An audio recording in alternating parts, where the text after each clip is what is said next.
Welcome my friends to the province of La Union here on the island of Luzon in the northern part of the Philippines. I'm currently crouching down on the beaches of San Juan, the main surf spot, the main beach town here in La Union. If you've ever heard about traveling to La Union, you know that the surf is hot here. I have a lot of things to offer and I want to give you guys a sort of basic travel guide during this crazy time of the pandemic, give you guys some recommendations, tell you guys about some things that are closed and open, and generally just give you guys some information about this really cool beach-sided province. So without any further ado, here's an almost everything you need to know guide on the province of La Union.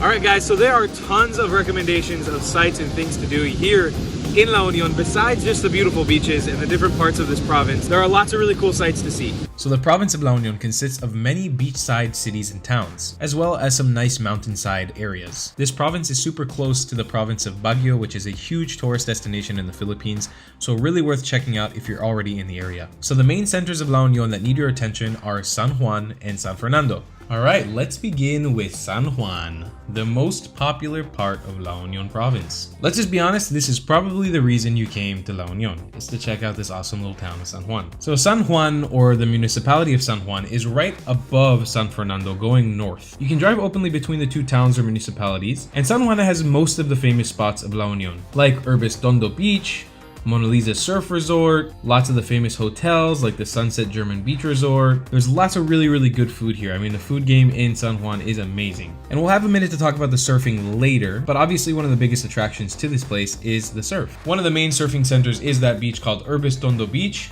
also known just as Urbiz, with the main spot being known as the Mona Lisa Surf Spot. There's a grand old food hall that I'm going to cover a little bit later in this video with tons of really good options for restaurant, but you can come here to just watch the sunset, to chill out, go surfing, swim in the water, whatever you really want. It's a fantastic beach to hang out on and very beautiful.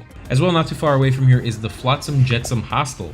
This is like an art style hostel. It's super artsy and it is also a restaurant and also a club. It's one of the most famous spots in the sort of La Union tourism sector. Definitely a place worth checking out. As well, a little bit lower key, you have People's Park, which is just a nice park to be able to chill out in. There's nothing super special here, but it's a nice open grass area, so you can come out, chill out, read a book, do whatever you want down here. And in San Juan, you also have a palenque or a wet market where you can get all your fresh veg, fruit, and fish goods. Seafood, whatever you like. You got one of these in San Fernando as well. It's a little bigger. We'll cover it a little later, but the San Juan one is nice, quaint, and small. As well, there's a little cafe here that I'm actually going to recommend more for the art rather than the food.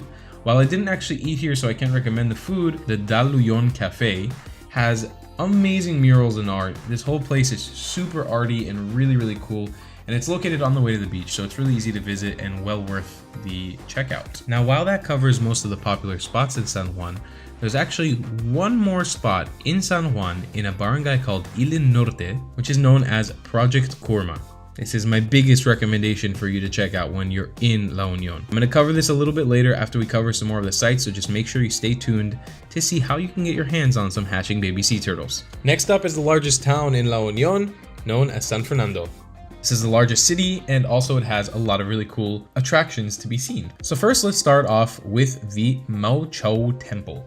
This is a Taoist temple, and it is super freaking amazing. There aren't many of these temples across the Philippines, at least not extravagant ones like this. Some of the better known ones are the ones that exist in Cebu City. This reminds me of something straight up right out of Japan. Actually, if you've ever been to the town of Enoshima outside of Tokyo, this place is super reminiscent of it. The views are absolutely amazing, and the temple boasts so many cool little gardens and hidden rooms that it's just, you could spend hours exploring there. You can look at the intricate details of the little statues, the way the roofing is, the architecture, everything. It is absolutely amazing. And of course, if you're into Taoism and you subscribe to that ideology, this is a perfect place for you to get your prayer on. Next up, we have the pagoda. This is a pagoda temple that's built on a high hill in the middle of the town. I think actually the name of the hill is Heroes Hill, and it's located right next to La Union's provincial capital, which is also a really beautiful building. When I just referenced Enoshima Town in Tokyo, I really mean from here, it feels like you are right in Japan. Actually, if you were to show me drone footage of this place, I would have no idea that I was in the Philippines. The views from the top of the pagoda are absolutely amazing and well worth checking out. And from the top of the pagoda, you can even see the Christ the Redeemer statue, which is another one of the cool things on our list to see. Located not too far away from Mao Chao Temple is the Christ the Redeemer statue. You can bask in its glory. It's like the Christ the Redeemer from Rio de Janeiro, Brazil, but way smaller. As well, in San Fernando, you can can take a little walk on the old historical side of town and visit the Pindangan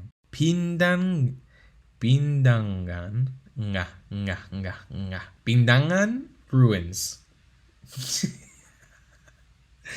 Oh, I'm an idiot. This is a Spanish-built church built in 1764 with ruins that still stand now. There are people that look over the church, so you just need to enter via the church that's currently being used to see the ruins. It'll give you a little walk of history of what the old Spanish colonial Philippines looked like. And hey, because it's so wild and old, we even saw a little snake out here. It was super cool. And if you want to take a walk on the more local side, you should check out the San Fernando market. This is also known as the wet market or the palenque. It's basically where all the locals are going to be selling their fresh veg, fresh seafood, fresh anything you want, cooking ingredients if you want to do some shopping depending on where you're staying. And just to add this as a little bonus, you have a few malls that you can check out in San Fernando, one of them being the CSI City Mall and the other being Mana Mall. Neither one of these are extravagant or crazy in any sort of way. They're very humble, small malls where you have some basic department stores, some very basic food restaurants, and it's overall just worth checking out if you need anything while you're there. So last but not least would be the municipality of Luna. In Luna, you got some really cool sites. We'll start off with the first one being the man-made forest, which is a man-made forest similar to the really famous one in Bohol with a lot of cool trees lined along the way. Honestly, it's a nicer place to just drive through and then keep moving on your way. After that, you can check out a place called Imulki Island. It's like a little collection of rock pools, very similar to what we actually have in Siargao. And it's closed off as a bit of a sanctuary, so you can take a walk through there, take kayaks, and then venture around and see the different animals, wildlife, and rock pools that exist inside. It's pretty damn cool, especially from the sky. And of course, we would be remiss to mention the most popular sites in Luna. First, obviously being the Pebble Beach, which is the main draw to come to Luna in the first place.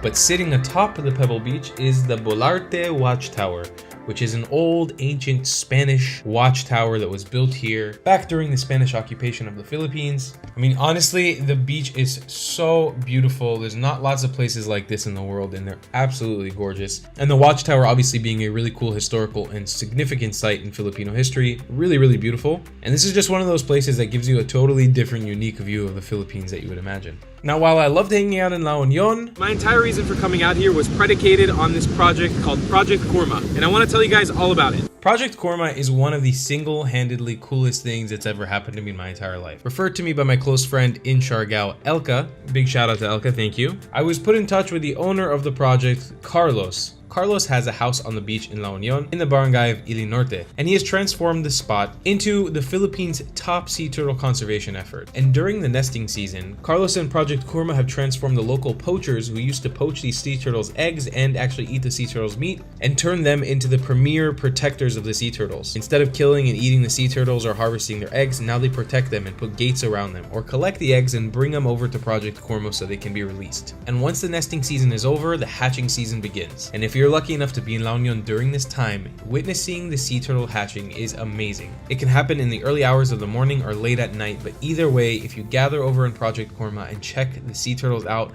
it is amazing. You'll see hundreds, sometimes thousands of sea turtles in one night. I'm gonna leave all the information and links for Project Curma down below. It's very easy to find when you're in La Union. I'm sure that they'll be happy to hear from you, and if you want to come do some volunteer work or donate, all that information will be down below in the description. Make sure you follow them on Instagram and shoot them a message there prior to your arrival in La Union to see what you can do when you arrive, how you can help, or how you can just see the sea turtles hatching. Now let's dive into surfing. Alright, let's get into the tricky topic of surfing in La Union. Now here's the deal, I'm not a local and I don't live in La Union. I've spent around the last 2 years of my life living on the island of Siargao, so I feel rightfully so I can speak about surf breaks there, but I don't feel like I can give you any sort of insider information, also information that I don't exactly have on La Union. What I will tell you is some basic spots that everybody knows to surf in La Union and the ones that I actually witnessed and surfed in myself. So obviously the most popular place to surf in La Union is in San Juan, the Urbis Tondo Beach, right in front of the Mona Lisa Beach Resort. If you go on down to Urbis Tondo Beach, you'll see tons of little restaurants and you'll see the entrance to there. It's pretty much a big food hall. Just get down to the beach and you'll see plenty of places to rent surfboards, get yourself a leash and get some wax and head on into the water. If you're looking out towards the ocean, towards the left, there's a surf break that's more of a sandy bottom, making it a little bit easier and a little bit more forgiving for beginners. It depends on the swell. Sometimes the waves can be very big here. When I was there, I saw a typhoon hit us and the waves were huge. They were way too scary for me to go into.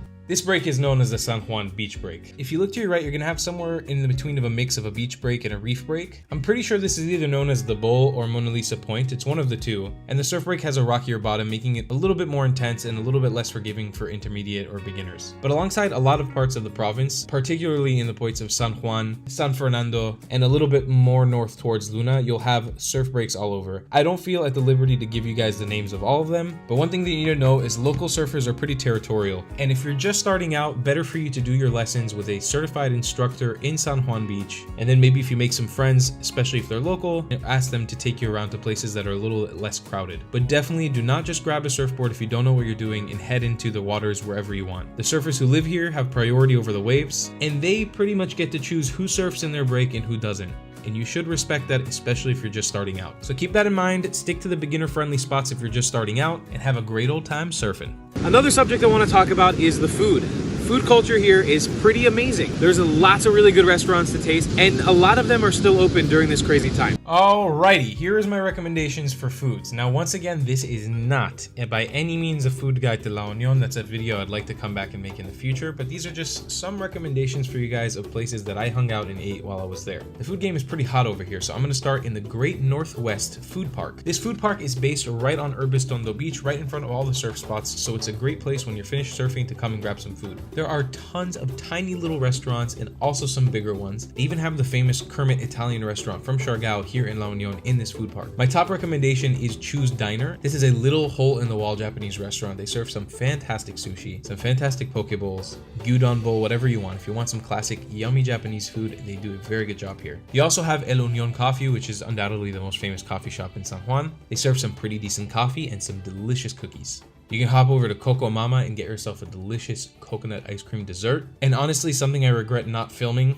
was my experience eating at Scallywag. It is a delicious restaurant that serves some of the best chicken inasal I've ever had in my life. It's a little bit more gourmet style, and it's served with a side of yellow rice, but it is so good. It's also a little bit pricey for inasal, but it's just absolutely delicious, and it's like the best post-surf meal. Popping out of the Great Northwest, we'll head over to Masa. Masa is like the best breakfast place in San Juan. Everybody knows it, everybody loves it. They make delicious fresh breads. They've got tons of breakfast and great lunch options, delicious desserts, chicken burgers, hummus bowls, and the style and decor of this place never gets old. And next up, one of the top rated places in San Juan is Clean Beach. Clean Beach Cafe also serves fantastic breakfast and lunch foods. Actually, for pretty decent prices, an awesome presentation of the food, and also a great seating environment being right on the beach, Clean Beach is one of the best recommendations I have for you guys when it comes to food. The food's great, the service is relatively quick, and the quality is top notch. Next up, for more of a dinner option, you can head over to the Beach Bum Food Park, also located really close to Mona Lisa.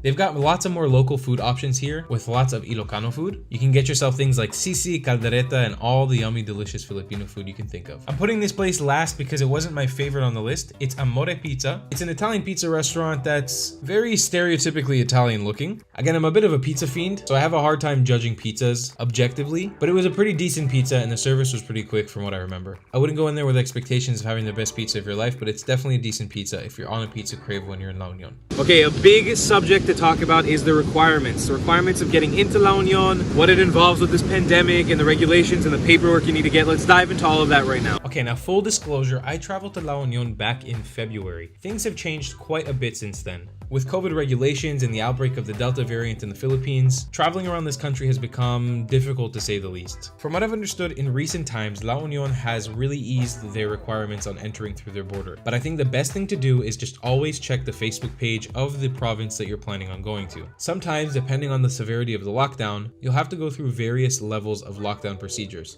So it can be as high from the province down to the municipality and the barangay. It really depends, and everything's subject to change. So I would just make sure you check the Facebook pages of the province, municipality, and barangay you're planning on going to. Contact them and try to get the information appropriately before you go. As a baseline, it's almost always better for you to either be vaccinated already, or if you're not, have your antigen and PCR test showing that you're negative, ready for you to go wherever you need to go. But again, it's hard to recommend exact requirements on this front, so I would just recommend you make sure you check the day or two before you plan on arriving in these places. Okay, overall, La Union is an amazing province. I was so spectacularly excited to be here. I've heard so many good things, and obviously my main draw being a turtle conservation effort to here. Sea turtles are my favorite animals, so there was a big draw for me to come here.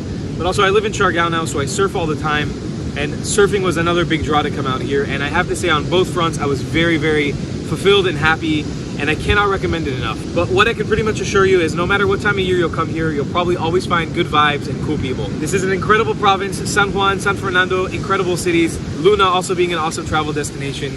And that's all I really have to say about La Union. Highly recommend traveling to this location, and I will see you guys in the next video. I love you guys long time. Goodbye, clats.